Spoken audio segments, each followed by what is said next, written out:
کا نام سنتے ہی ذہن میں ایک پراسرار رومانوی اور تیومالائی مقام کا تصور آ جاتا ہے۔ بہت سے لوگوں کا تو خیال ہے کہ یہ کوئی جغرافیائی مقام نہیں بلکہ کوئی داستانوی شہر ہے جو کہیں صحرائے اعظم میں تھا اور صرف افسانوی سفرناموں کی زینت تھا۔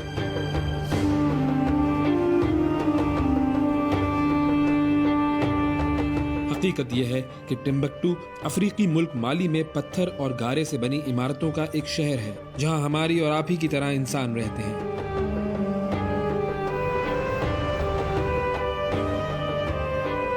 1280 سے 1337 تک منسا موسا ٹمبکٹو کا راجا تھا۔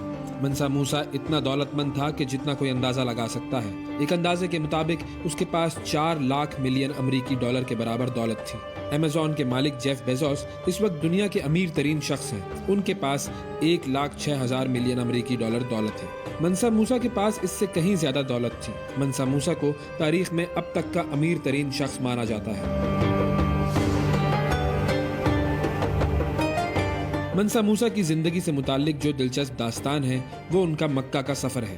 یہ 1324 کی بات ہے۔ قصہ یہ ہے کہ اس کے سفر میں 60,000 افراد شامل تھے۔ 100 اونٹوں پر مشتمل کاروان جن میں سے ہر ایک اونٹ پر تقریباً 300 پاؤنڈ سونا لدا ہوا تھا۔ نائجیریا، موریتانیہ، الجزائر، قاہرہ اور مدینہ سے ہوتا ہوا مکہ پہنچا۔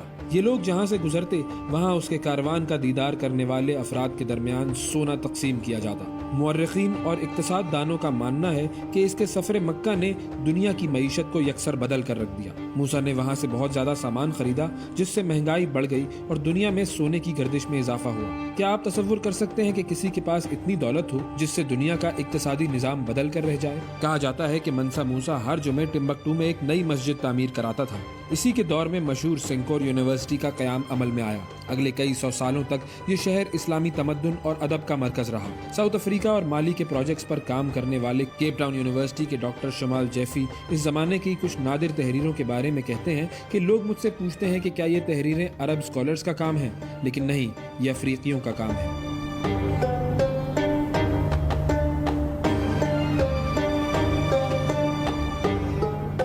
ٹمبکٹو اس زمانے میں سونے اور نمک کی تجارت کا مرکز تھا۔ منسا موسا بھی سونے اور نمک کے کاروبار سے وابستہ تھا۔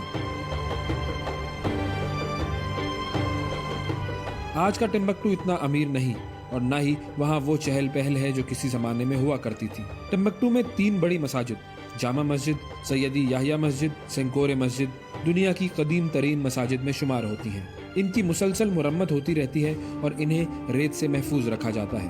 مسجد جینے یعنی گریٹ ماسک آف جینے کچی اینٹوں سے تعمیر کردہ دنیا کی سب سے بڑی عمارت ہے جو مالی کے شہر جینے میں قائم ہے۔ اس مقام پر پہلی مسجد 13ویں صدی میں قائم کی گئی تھی، جبکہ موجودہ تعمیر 1907 سے موجود ہے۔ سال بھر کی موسمیاتی تبدیلیوں سے مسجد کو پہنچنے والے نقصان کی مرمت کے لیے ایک سالانہ تہوار منعقد کیا جاتا ہے۔ اس تہوار میں کئی روز سے تیار کیا گیا گارا مسجد کی دیواروں پر لیپ دیا جاتا ہے۔ مسجد جینے کو افریقہ کے مشہور ترین مقامات میں سے ایک سمجھا جاتا ہے۔ 1988 میں اسے ورلڈ ہیریٹیج سائٹ میں شامل کیا گیا۔ مالی مغربی افریقہ کا خشکی سے محصور ملک ہے جس کی سرحدیں شمال میں الجزائر، مغرب میں نائجر، جنوب میں برکینا فاسو، آئیوری کوسٹ، گنی اور جنوب مغرب میں سینیگال اور موریتانیہ سے ملتی ہیں۔ شمال میں ایک سیدھی لکیر صحرائے اعظم صحارا پر مشتمل ہے۔ اس کا کل رقبہ 4,78,841 مربع کلومیٹر ہے۔ مالی 68 سال تک فرانس کی کالونی رہا اور 1960 میں آزادی حاصل کی۔ مالی کی سرکاری زبان فرانسیسی ہے۔ اس کے علاوہ مالی اور دوسری 40 زبانیں بھی یہاں بولی جاتی ہیں۔ مالی کی کل آبادی 20 کروڑ 16 لاکھ نفوس پر مشتمل ہے۔ 98% آبادی مسلمان ہے۔ بماکو مالی کا دارالحکومت ہے۔ بمبارا زبان میں مالی کا مطلب دریائی گھوڑا ہے۔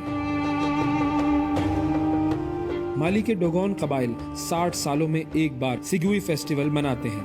یہ دنیا میں سب سے طویل مذہبی تہوار ہے جسے Guinness book of world records میں شامل کیا گیا ہے۔ ایک دور میں مالی دنیا کا امیر ترین ملک تھا اور اس کی سرحدیں مراکش تک پھیلی ہوئی تھیں۔ اب مالی دنیا کے غریب ترین ممالک میں سے ایک ہے جہاں کی آدھی آبادی غربت کی لکیر سے نیچے زندگی گزار رہی ہے۔